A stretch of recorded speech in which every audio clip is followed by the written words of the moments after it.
Hello everyone, welcome to my YouTube channel medicos life. आज हम discuss करने जा रहे हैं मेडिकल सर्जिकल नर्सिंग के कुछ क्वेश्चंस जो कि मोस्ट रिपीटेडली आस्क्ड क्वेश्चंस हैं। So question number 1, which action should the nurse implement to prevent aspiration in a patient who is experiencing seizure in the bed.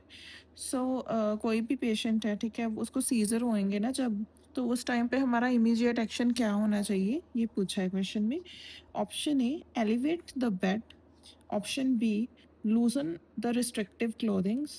Option C, position the client on the side, means lateral position. Option D, use tongue depressor between the teeth. So its correct answer is option C. Okay. Next question. Which of the following ECG findings indicate hypokalemia? कौन सी ECG finding hypokalaemia indicate कर रही है? Hypokalaemia यानी कि low potassium level. Option A, tented T waves. Option B, ST segment depression. Option C, widening of QRS complex. And option D, prolonged PR interval. Correct answer is option B, ST depression and T wave inversion. So hypokalemia में ST segment depression होता है और T wave inversion होता है, जबकि जो बाकी के ऑप्शंस दिए हुए हैं ना, वो है हाइपरकैलेमिया की। हाइपरकैलेमिया का मेन है कि टेंटेड टी वेव्स होती हैं, हाइपरकैलेमिया यानी कि increase potassium, widening of the QRS complex होता है, जबकि हाइपो में क्या होता है, टी वेव इन्वर्जन होता है और ST सेगमेंट डिप्रेशन होता है। Next question, a client with chronic heart failure placed on a sodium restricted diet. Which among the following food item needs to be achieved by the client? सो कोई भी client chronic heart failure का होता है ना, तो उसको sodium restricted diet पे रखते हैं कि सोडियम का इंटेक नहीं होना चाहिए, ज़्यादा नहीं होना चाहिए ना। Which among the following food item need to be avoided, तो इसमें से कौन सा है जो सोडियम ज़्यादा होता है जिसमें, और जो कि पेशेंट अवॉइड करेगा? Option A, eggs. Option B, canned sardines. Option C, plain nuts. Option D, whole milk. Correct answer is option B, canned sardines. कोई भी कैंड चीज़ है, स्टोर्ड चीज़ है जिसमें प्रिजर्वेटिव्स ऐड होंगे, तो उसमें सोडियम ज़्यादा ही होगा। कोई भी कैंड चीज़ जो होती है ना, उसमें सोडियम ज़्यादा होता है, तो वो अवॉइड करनी चाहिए। Next question, which is the major causative organism for peptic ulcers? Now peptic ulcers का हमने प्रीवियस वीडियो में भी डिस्कस किया था। Option A, E coli. Option B, streptococci. Option C, staphylococci. Option D, H pylori. So peptic ulcer जो है ना, वो एच पाइलोरी की वजह से होता है। Option D is the correct answer. Next question, which is the most common AIDS associated neoplasm? AIDS जिस पेशेंट को होता है, तो उसका मोस्ट कॉमन नियोप्लाज्म उसको कौन सा रहने के चांसेस रहते हैं, ये पूछा है। Option A, Kaposi sarcoma. Option B, non Hodgkin lymphoma. Option C, cervical cancer. Option D, Hodgkin lymphoma. So correct answer for AIDS associated neoplasm is option A, Kaposi sarcoma. Next question, which of the following test is used to assess long sightedness vision? कौन सा test है जो long sightedness को assess करता है? Option A, Rinne test. Option B, Hertzsprung test. Option C, optometry. Option D, Snellen's chart. Correct answer is option D, Snellen's chart. Snellen's chart लगा होता है और उसको हम देखना होता है, और उसमें फिर एग्जामिनेशन होती है हमारी कि फार साइटेडनेस कितनी है, right. Then next question, acute bleeding from nasal cavity is termed as? Acute bleeding को क्या बोलते हैं जो नेजल कैविटी में से हो रही है, ठीक है, मतलब कि नाक से जब खून बह रहा है, तो उसको क्या टर्म देंगे हम? Option A, epistaxis. Option B, haemoptysis. Option C, haematemesis. Option D, rhinorrhoea. Correct answer is option A, epistaxis. जबकि बाकी के जो हैं ऑप्शंस, हेमोप्टाइसिस का मतलब होता है ब्लड टेस्ट स्पूटम, और हेमाटोमेसिस का मतलब होता है कि ब्लड इन वॉमिटिंग, और राइनोरिया का मतलब होता है कि CSF through nose. Okay, so इसका करेक्ट आंसर है ऑप्शन ए।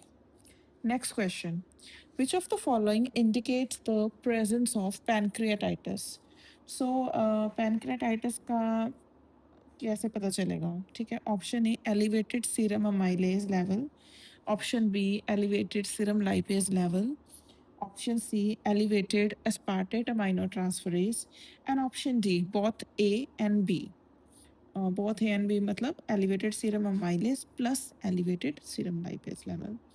सो पैनक्रेटाइटिस का जो पेन होता है, कैरेक्टरिस्टिक पेन, वो होता है कि left upper quadrant of the abdomen में पेन स्टार्ट होता है, ठीक है। बाकी जो है मेन जो अब हम एंजाइम से ही पता करते हैं कि अगर एंजाइम्स बढ़े हुए हैं दैट मीन्स के patient is suffering from pancreatitis, right. So correct answer is option D, मतलब बोथ ए एंड बी। अगर एलिवेटेड होगा अमाइलेज और लाइपेज दोनों होते हैं, अगर अमाइलेज लाइपेज एलिवेट होगा तो that means patient is suffering from pancreatitis. So confirmation सिर्फ एंजाइम टेस्ट के से ही होती है, लैब डायग्नोसिस से ही होती है। नेक्स्ट क्वेश्चन, पैनक्रेटाइटिस के केस में। Next question, respiratory drive in COPD patient is due to, ये भी क्वेश्चन डिटेल में प्रीवियस वीडियो में डिस्कस हुआ हुआ है। Respiratory drive in COPD patient is option A, oxygen, option B, carbon dioxide, option C, pH of the blood, and option D is SpO2, oxygen saturation in blood. So इसका correct answer आएगा option A, O2। अगर O2 का level कम होगा COPD वाले patient में तो वो उसमें रेस्पिरेटरी ड्राइव बनी रहेगी, बिकॉज उनमें CO2 की रिटेंशन हो जाती है। सो ब्रेन इतना रिस्पॉन्स नहीं कर पाता इंक्रीज CO2 लेवल को, यानी कि अगर कार्बन डाइऑक्साइड बॉडी में बढ़ी होगी तो ब्रेन उनका इतना ज़्यादा अच्छा रिस्पॉन्स नहीं देता, तो इसलिए उनको हम लो ऑक्सीजन पे रखते हैं ताकि थोड़ा बहुत हाइपोक्सिया उनकी बॉडी में रहे और ब्रेन को स्टिमुलेट करता रहे कि ब्रेन ने फास्टर ब्रीथ करना है। Okay, next question, what is the length of a male urethra? Option A 4 centimeter, option B 10 centimeter, option C 15 centimeter, option D 20 centimeter. So male urethra की कितनी length होनी चाहिए? इसका करेक्ट आंसर है option D. Mail की 20 centimetre होती है, ठीक है, 20-21 सेंटीमीटर मेल यूरेथ्रा की लेंथ होती है और फीमेल की 4 सेंटीमीटर होती है। सो correct answer is option D. Next question, what is the management of scrotal edema? Option A, cold application, option B, Trendelenburg position, option C, maintain intake output chart, and option D, elevate the scrotum using a dressing. So अगर scrotal edema हो रहा है किसी भी patient को, उसमें हम क्या करते हैं? Correct answer is option D, scrotum वाले एरिया को थोड़ा सा एलिवेट किया जाता है ड्रेसिंग के थ्रू, उसको एलिवेट ही रखा जाता है to reduce the oedema. Okay, next and last question, what is the characteristic of stool in cholera, मतलब what kind of stool can be seen in cholera. So cholera में, cholera एक disease है, ठीक है, water borne disease है जो कि विब्रो cholerae की वजह से होता है। विब्रो कॉलरी एक कॉमा शेप्ड ऑर्गेनिज्म होता है, ओके, उसकी वजह से कॉलेरा होता है। तो इसमें क्या कैरेक्टरिस्टिक, एक स्टूल का कैरेक्टरिस्टिक फीचर होता है, तो वो क्या फीचर है? Option A, blood in stool, क्या कॉलेरा में स्टूल में ब्लड आता है? Option B, black tarry stool होती है। Option C, rice water stool होती है, राइस वाटर बोलते हैं उसको, यानी कि राइस वाटर यानी कि वैसे ही होती है जैसे राइस का वाटर होता है ना, वैसे स्टूल होती है। और option D, green coloured stool. So इसका करेक्ट आंसर आएगा option C, rice water stool. So ये कुछ क्वेश्चंस थे जो कि रिपीटेडली आस्क्ड क्वेश्चंस हैं और ये सभी 100% आस्क्ड क्वेश्चंस हैं, बहुत इंपॉर्टेंट है।